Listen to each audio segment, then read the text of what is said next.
I received a question from somebody in the United States, and she asks, I am uncomfortable with having an altar with pictures of Jesus Christ and gurus and saints.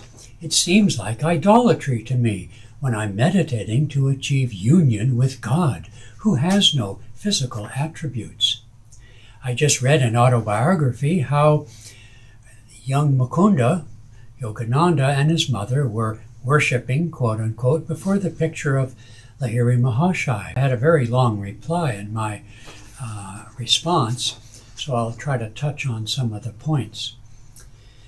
First off, as Westerners, with our Judeo-Christian teachings, we've been taught to abhor idolatry, the worship of false gods. I'll come back to that. Think of idolatry as the worship of money, of pleasure, of power, of status and fame. This is real idolatry. When Moses came down with the tablets of the Ten Commandments from Mount Sinai and found the Israelites worshiping a golden calf, I really doubt they were worshiping a golden calf.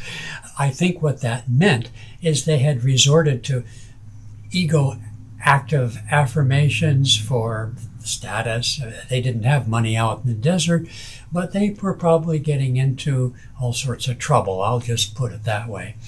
And so this is the true form of idolatry.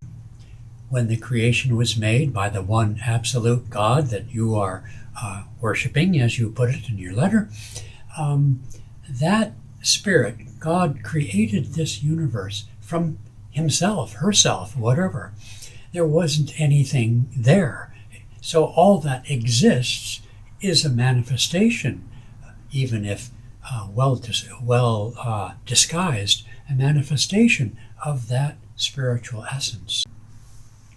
So when there is a saintly person, especially one who has achieved oneness, has achieved self-realization, God-realization of their oneness with all creation, then they act as an instrument, a symbol, a crystal, as it were, to reflect and transmit that oneness to those who could have eyes to see and ears to hear.